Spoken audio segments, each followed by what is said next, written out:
SVU Sister Sundays. Today is Sunday and we have a new episode for you, but it's just me this week. I'm just solo this week. My sister has a lot of stuff going on and she will not be joining us this week, so it's just little old me. But welcome to SVU Sister Sunday. It's girl Jamie, where every Sunday we talk about Law & Order SVU episodes and compare them to their real life case. This week we'll be talking about season 20, episode 7, called Caretaker. This is modeled after the Yoselyn Ortega case, which I have heard of this case before, but I've never actually researched this case before, so I didn't really know a lot of the details until I started really looking into it, and man, is it a doozy. I'm really excited to tell you about it, but we'll get to that in a minute. First, I want to discuss the episode. So the episode starts off with little Charlie walking down the street, and it looks like he's got some sort of tummy ache. The neighbor's nanny sees him and is like, "Hey Charlie, what's up, buddy? You know, is everything all right? What's up?" And he turns around and poor thing's got a big gaping stab wound right in his belly. So she, "Oh my goodness, Charlie, what's going on? Oh my gosh, let's bring you home, buddy. Where's your mom? Where's your mom?" So she brings him home and discovers the bodies of his father and his sister. So of course, SVU gets called, and that's when, you know, they start the episode. Olivia shows up and she's like, "Okay, well, you know, the only person missing is mom, so let's go find mom, let's talk to mom." So the mom's name, Ann Mill. They find her at work and she's in a very important meeting. It's got to be life or death to take her out of this meeting, which they're like, "Well, unfortunately it kind of is, so if you don't mind, get her out of there, thanks." She comes and speaks with the detectives, where she finds out her family has been murdered, which of course, you know, "Oh my God, I can't believe my family's been murdered. Oh my goodness, how did this happen? Oh, I can't believe it. Oh, the nanny was supposed to be there this morning. I can't believe she didn't report it to you. Why didn't the nanny report it to you?" They go, "There's supposed to be a nanny?" "Yeah, her name is Dolores." And so they're like, "Well, let's go talk to Dolores. Let's see what she has to say." So they go to her apartment and lo and behold, she's not there. But what do they find? The murder weapon. Yep, that's right, the knife. They find it in her sink. So Dolores is in trouble. "Oh girl, what's up?" So of course, you know, they look around and they find that her brother lives in the area. So they're like, "Okay, let's go give Broski a visit, say what's up."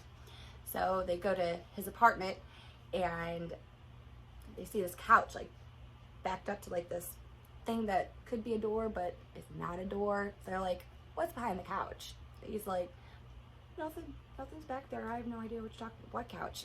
"There's a couch there." "What?" "Yeah, move the couch. Move the couch." So he moves the couch, and guess who they find? Good old Dolores, hiding there in that closet. Yeah, good one, guys. "Dolores, come on out of there, girl. What you doing?" So they find her at her brother's house, where they bring her in for questioning. They're like, "So, why was the knife in your apartment?" She's like, "Oh my gosh, I came in, I found the dad, and I tried to, you know, wake him up, but he wouldn't wake up. And then I went to the little girl's room, same thing, tried to wake her up, couldn't wake her up. But then by the time I got to the boys' room, I was just terrified, and I just had to get out of there. They're like, "Yeah, but you know, the knife, girl, how'd it get in your sink?" She's like, "Well, you know, I was standing there, you know, trying to wake up Julian, the dad, and next thing I know, I'm just holding the knife. I'm just holding it, and I knew in that moment that I was going to be blamed for everything. You're going to try to pin everything on me, so I just brought it home. I just panicked. I didn't know what to do."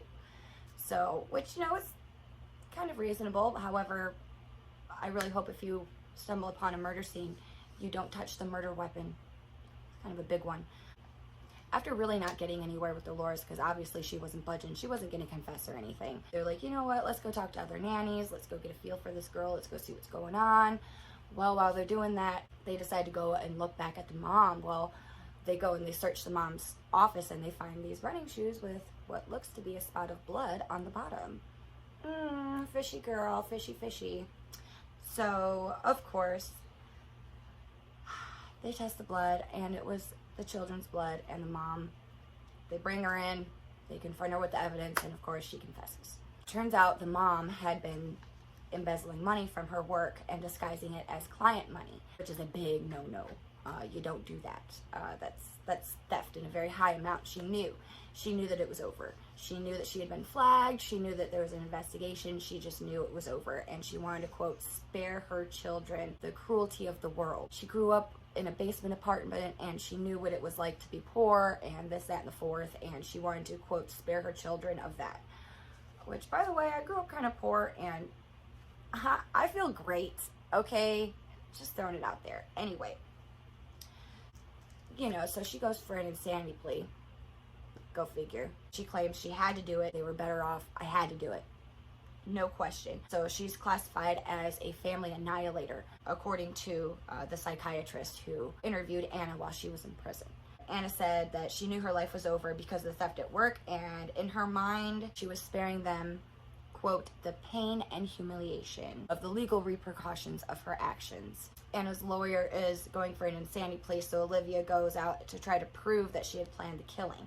So in order to do so, she goes back to Dolores and she talks to Dolores. She's like, so the night before the murders, is she acting weird? You know, did she do anything out of the ordinary? And she's thinking, she's like, no, not really. And then, you know, she goes, no. And Olivia's like, wait, what was that? What was that? You know, what's And she goes, well, just this weird thing. Normally she says buenos noches, which we all know means good night or good evening. But the night of the murder, she specifically said adios, which means goodbye.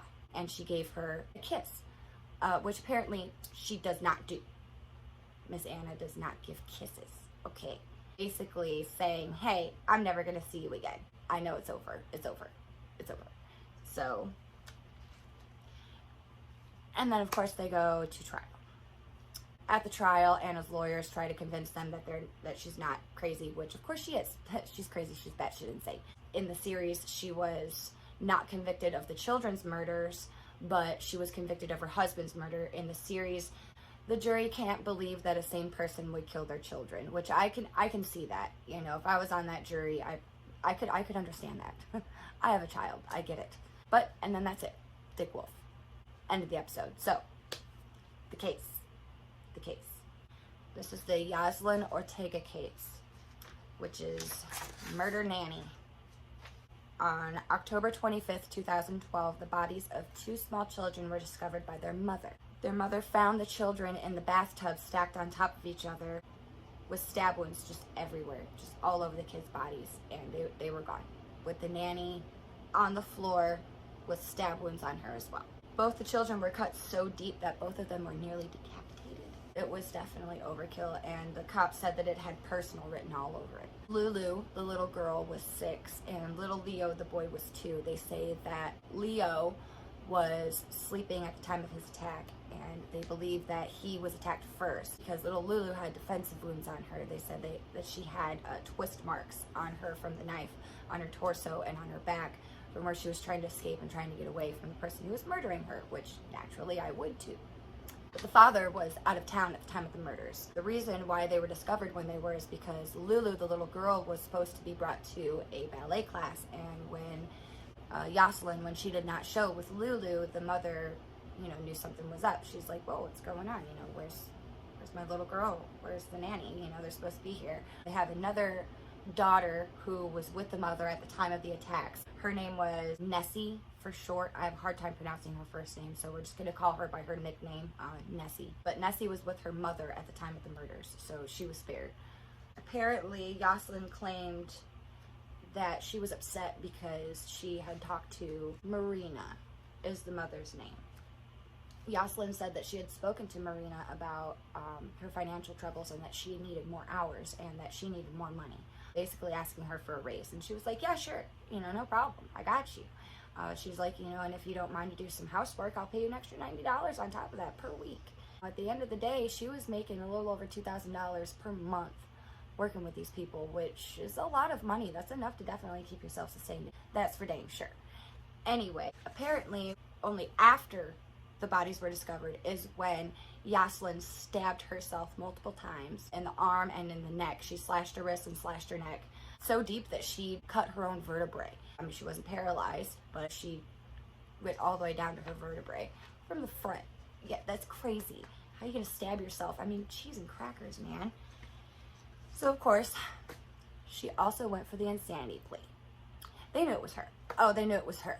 Like right away. Like there was no question it was the nanny. She was upset about the pay, and apparently that day the mom specifically did not say goodbye to her, which, quote, pissed her off. Yeah, it pissed you off so much that you're gonna kill 2 kids over it. Nice move. Yoselyn admitted that she had needed more money and that she had heard voices in her head, which eventually led to them telling her to kill the children. And I guess she did. But they found an envelope in her purse that was stashed at her sister's house that had like all of her important documents, like insurance cards, birth certificate, U.S. citizen papers. She was a citizen. She was a legal U.S. citizen. All these things, which they, and a note, which really seemed like a suicide note, which indicated that she had pre-planned this and that she knew that she wasn't going to come back from this. So she had that stashed at her sister's house, where the police had found that, which they had also used against her at trial. Good. Yoselyn was found guilty of both murders. She was sentenced to life in prison. Good for you guys convicting that broad, because you to her. Okay, so the comparison, which there's actually quite a lot going on here. Okay, so first of all, the nanny was accused in both of them. Yes, the nanny was accused in both of them. However, it was actually the nanny in real life that did this. But the mom didn't say goodbye, which was a trigger for her that day, apparently, on top of the, quote, humiliation for having to clean a house for extra money. I mean, come on. Seriously. And then in the episode, the killer specifically said goodbye to the nanny. Like, that's a key thing. If you ask me, that's a really big similarity. I think that's major. Then they found the nanny's belongings at the nanny's siblings' home, which is true in the storyline and in the actual case. Where they found Dolores hiding in the closet, and then they found the purse that they took to be, a suicide note envelope thing inside the purse, which ultimately threw out her insanity plea, because to be declared as an insane person at trial, you have to be able to prove that you didn't plan it ahead of time. There's no way a crazy person can plan out something like this. So if you plan it out, your insanity defense goes straight out the window. So that was proof that she had pre-planned this. And then the children were stabbed in real life and in the episode. And then there were also 2 children, a boy and a girl, which was true for the story and for real life, that the victims were a boy and a girl. Both killers pled not guilty by reason of insanity or mental defect, which is true for the real life story and for the episode. But in the episode, it worked on the children, but not the husband. And in real life, it just didn't work at all. And then both killers were upset about money. In the episode, the mom was upset because she knew that she had gotten caught for embezzling all those hundreds of thousands or millions or however much it was through her company, and she knew the jig was up. And then this nanny decided that she wasn't making enough money and decided to off the children that day because the mom didn't say goodbye. Really? Get over yourself. Anyway. And then both killers claimed to have either audio or visual hallucinations. In the series, the mom claimed that she was outside of her body. It was part of her insanity defense. She claimed that she, quote, watched another woman slay her children as she stood by and just watched. And then in the real life case, Yoselyn said that she had heard voices telling her to kill the children, and that's why she did what she did. You never know who you're leaving your children with. As somebody who has a child, I never leave my child with somebody that I don't personally know, but that's just me. Also, because of this incident, the Kerms were deliberately lied to about the credentials of said nanny.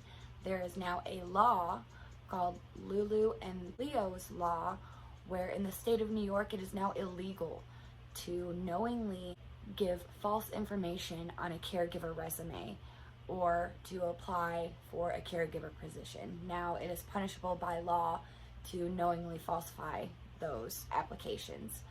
So that's really good to know.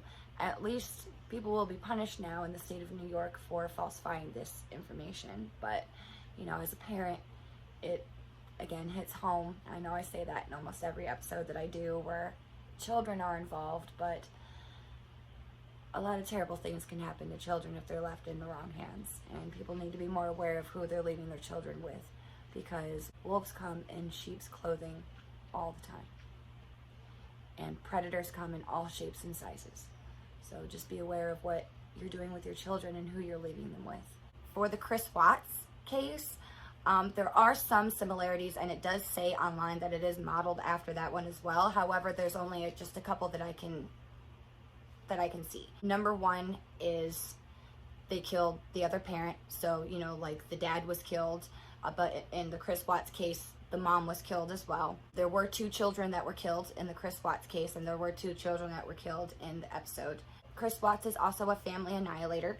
I don't think Chris Watts tried the insanity plea. At the end of the day, there weren't very many similarities between the Chris Watts case and this episode. There were way more similarities for the Yoselyn Ortega case instead of the Chris Watts case. But I think that about wraps it up. Thank you so much for joining me. I had so much fun doing this by myself. This is kind of like a little trial run.